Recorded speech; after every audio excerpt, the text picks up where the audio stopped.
নমস্কার বন্ধুরা, issue story স্টুডিওতে আপনাদের স্বাগত জানাচ্ছি।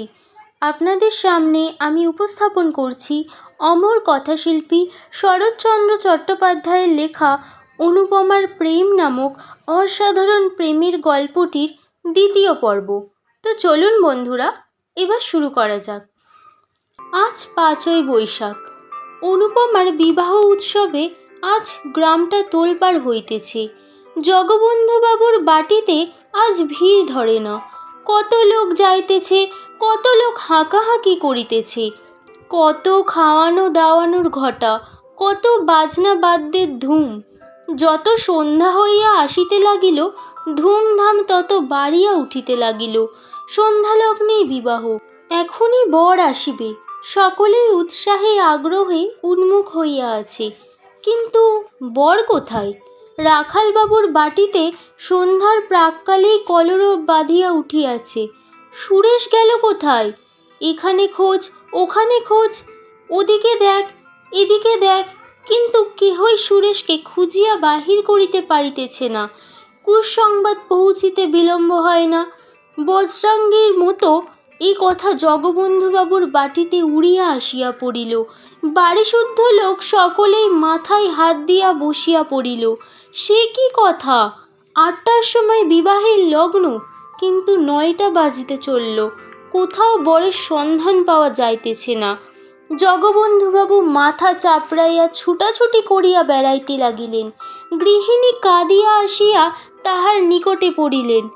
কি হবে গো? কর্তার তখন অর্ধক্ষিপ্তাবস্থা। তিনি চিৎকার করিয়া বলিয়া উঠিলেন, হবে আমার শ্রাদ্ধ। আর কি হবে? এই হতভাগা মেয়ের জন্য বৃদ্ধ বয়সে আমার মান গেল, যশ গেল, জাতি গেল। এখন একঘরে হয়ে থাকতে হবে। কেন মরতে বুড়ো বয়সে তোমাকে আবার বিয়ে করেছিলাম? তোমারই জন্য আজ এই অপমান। শাস্ত্রেই আছে, স্ত্রী বুদ্ধি প্রলয়ঙ্করী। তোমার কথা শুনে নিজের পায়ে নিজে কুড়ুল মেরেছি।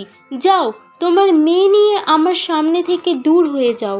আহা, গৃহিণীর দুঃখের কথা বলিয়া কাজ নাই। এদিকে এই আর ওদিকে আর এক বিপদ। অনুপমা ঘন ঘন মূর্ছা যাইতেছে। এদিকে রাত্রি বাড়িয়া চলিতেছে। 10টা, 11টা, 12টা করিয়া ক্রমশ 1টা 2টা বাজিয়া গেল, কিন্তু কোথাও সুরেশের সন্ধান হইল না। সুরেশকে পাওয়া যাক আর না যাক, অনুপমার বিবাহ কিন্তু দিতেই হইবে। কেননা আজ রাত্রে বিবাহ না হইলে জগবন্ধুবাবুর জাত যাইবে। রাত্রি আন্দাজ 3টার সময় পঞ্চশদর্শীয় দাসরোগী রামদুলাল দত্তকে পাড়ার 5 জন জগবন্ধুবাবুর হিতৈষী বন্ধু বরবেশে খাড়া করিয়া লইয়া আসিল। অনুপমা যখন শুনিল এমনি করিয়া তাহার মাথা খাইবার উদ্যোগ হইতেছে, তখন মূর্ছা ছাড়িয়া দিয়া জননীর পায়ে লুটাইয়া পড়িল। ও মা, আমায় রক্ষা করো! এমন করে আমার গলায় ছুরি দিও না। এ বিয়ে দিলে আমি নিশ্চয়ই আত্মঘাতী হব। মা কাঁদিয়া বলিলেন, আমি কি করব মা? মুখে যাহাই বলুন না, কন্যার দুঃখে ও আত্মগ্লানিতে তাহার হৃদয় পুড়িয়া যাইতেছিল। তাই কাঁদিয়া কাটিয়া আবার স্বামীর কাছে আসিলেন। ওগো, একবার শেষটা ভেবে দেখো। এ বিয়ে দিলে মেয়ে আমার বিষ খাবে।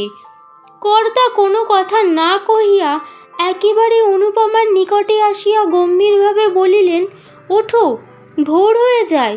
কোথায় যাব বাবা? এখনই সম্প্রদান করব।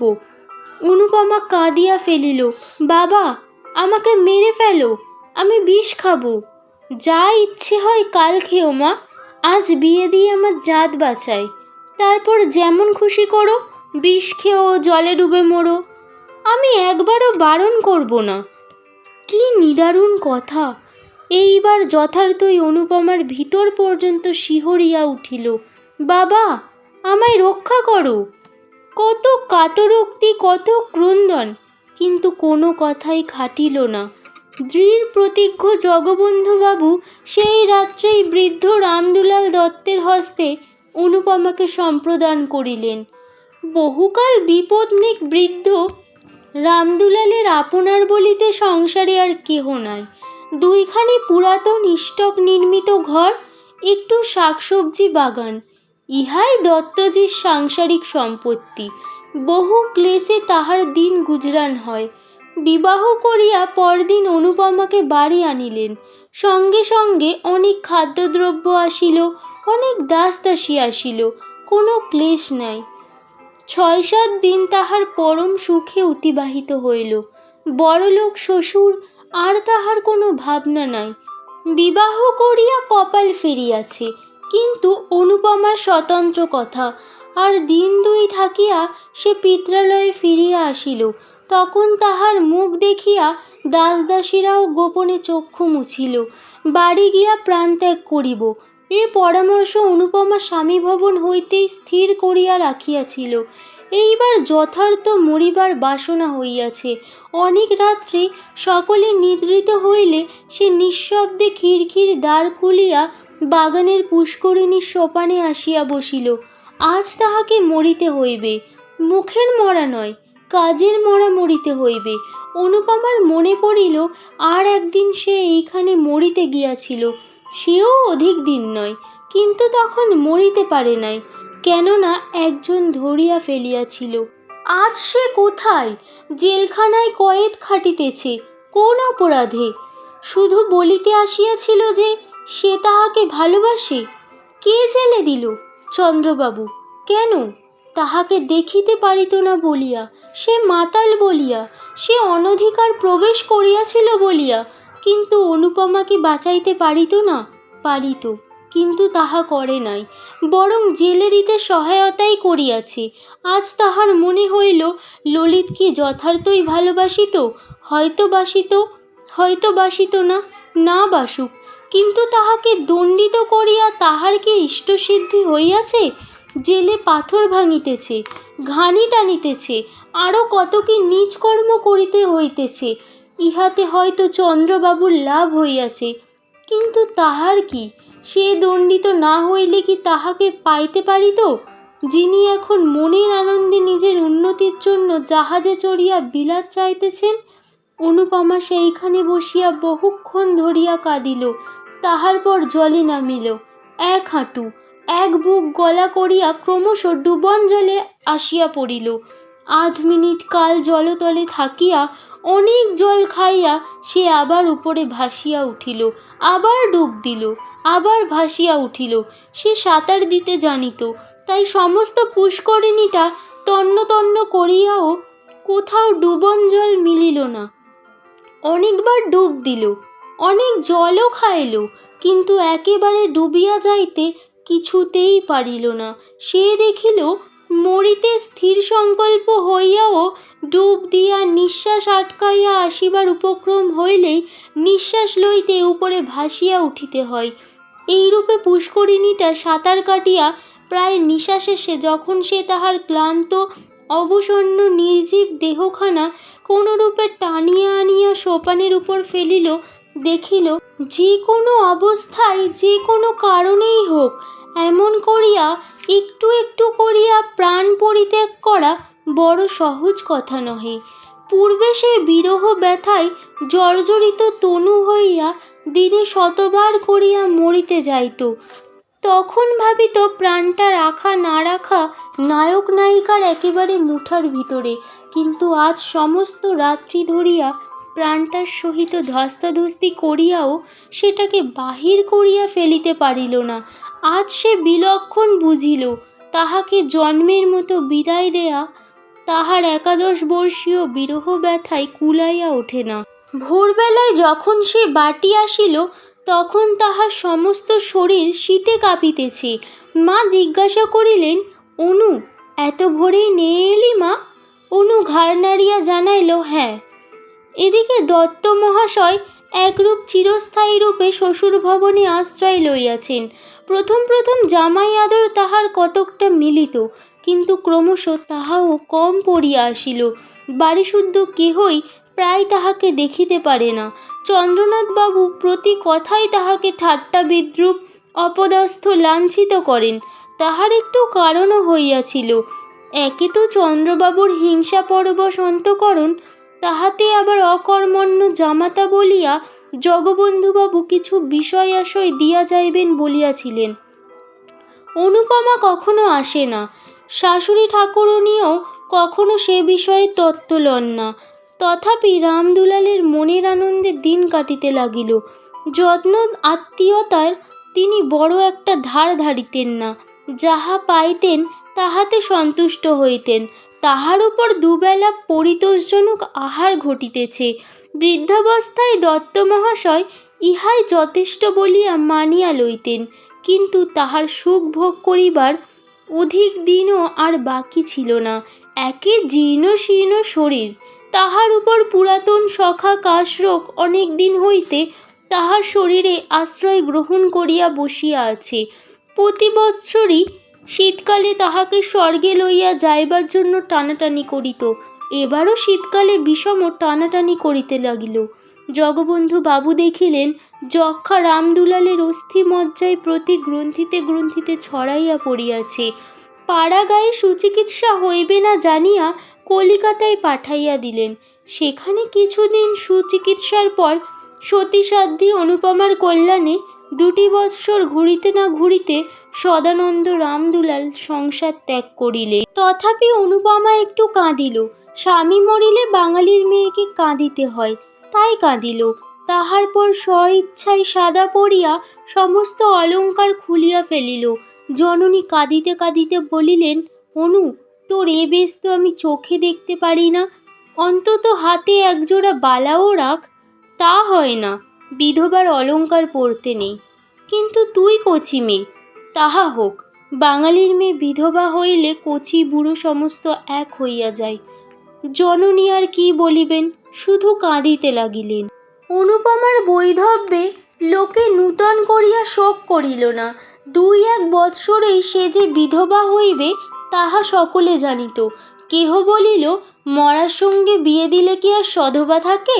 কর্তাও একথা জানিতেন, গৃহিণীও বুঝিতেন, তাই শোকটা নূতন করিয়া হইল না। যাহা হইবার তাহা বিবাহ রাত্রেই হইয়া গিয়াছে। স্বামীকে ভালোবাসিত না, জানিল না, শুনিল না। তথাপি অনুপমা কঠোর বৈধব্যব্রত পালন করিতে লাগিল। রাত্রে জল স্পর্শ করে না, দিনে 1 মুষ্টি স্বহস্তে সিদ্ধ করিয়া লয়। একাদশীর দিন নিরম্ব উপবাস করে। আজ পূর্ণিমা, কাল অমাবস্যা, পরশু শিবরাত্রি, এমনি করিয়া মাসের 15 দিন সে কিছু খায় না। কেহ কোনো কথা বলিলে বলে, আমার ইহকাল গিয়াছে, এখন পরকালের কাজ করতে দাও। এত কিন্তু সহিবে কেন? উপবাসে অনিয়মে অনুপমা শুকাইয়া অর্ধেক হইয়া গেল। দেখিয়া দেখিয়া গৃহিণী ভাবিলেন এইবার সে মরিয়া যাইবে। কর্তাও ভাবিলেন তাহা বড় বিচিত্র নহে। তাই একদিন স্ত্রীকে ডাকিয়া বলিলেন, অনুর আবার বিয়ে দিই? গৃহিণী বিস্মিত হইয়া জিজ্ঞাসা করিলেন, তা কি হয়? ধর্ম যাবে যে। অনেক ভেবে দেখলুম 2 বার বিবাহ দিলেই ধর্ম যায় না। বিবাহের সঙ্গে ধর্মের সঙ্গে এ বিষয়ের কোনো সম্বন্ধ নাই, বরং নিজের কন্যাকে এমন করে খুন করলেই ধর্মহানির সম্ভাবনা। তবে দাও। অনুপমা কিন্তু একথা শুনিয়া ঘাড় নাড়িয়া দৃঢ় স্বরে বলিল, তা হয় না। কর্তা তখন নিজে অনুকে ডাকিয়া বলিলেন, খুব হয় মা। তাহলে আমার ইহকাল পরকাল 2 কালই গেল। কিছুই যায় না, যাবে না, বরং না হলেই যাবার সম্ভাবনা।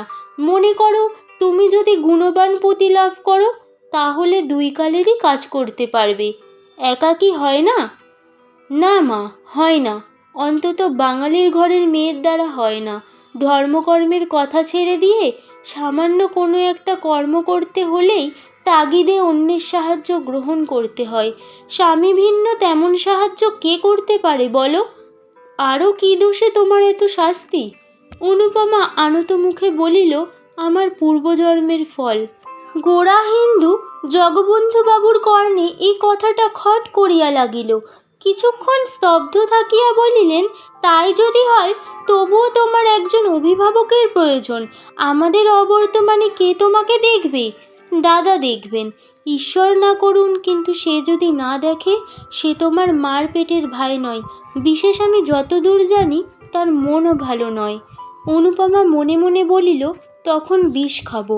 আরও একটা কথা আছে অনু, পিতা হলেও সে কথা আমার বলা উচিত। মানুষের মন সবসময় যে ঠিক একই রকম থাকবে তা কেউ বলতে পারে না। বিশেষ যৌবনকালে প্রবৃত্তিগুলি সর্বদা বশ রাখতে মুনি ঋষিরাও সমর্থ হন না। কিছুকাল নিস্তব্ধ থাকিয়া অনুপমা কহিল, জাত যাবে যে? না মা, জাত যাবে না, এখন আমার সময় হয়ে আসছে, চোখও ফুটছে। অনুপমা ঘাড় নাড়িল, মনে মনে বলিল, তখন জাত গেল, আর এখন যাবে না? যখন চক্ষু কর্ণ বন্ধ করে তোমরা আমাকে বলিদান দিলে তখন এ কথা ভাবলে না কেন? আজ আমারও চক্ষু ফুটেছে, আমিও ভালোরূপ প্রতিশোধ নেব। কোনো রূপে তাহাকে টলাইতে না পারিয়া জগবন্ধুবাবু বলিলেন, তবে মা তাই ভালো, তোমার ইচ্ছার বিরুদ্ধে আমি বিবাহ দিতে চাই না। তোমার খাবার পরবার ক্লেশ না হয় তা আমি করে যাব, তারপর ধর্মে মন রেখে যাতে সুখী হতে পারো করো। এখানেই শেষ হলো গল্পটির দ্বিতীয় পর্ব। গল্পটির দ্বিতীয় পর্ব ভালো লেগে থাকলে লাইক এবং শেয়ার করুন। এরকম আরও অনেক অসাধারণ প্রেমের গল্প শুনতে হলে চ্যানেলটিকে অবশ্যই সাবস্ক্রাইব করুন এবং নিজের মতামত কমেন্ট সেকশনে জানাতে ভুলবেন না।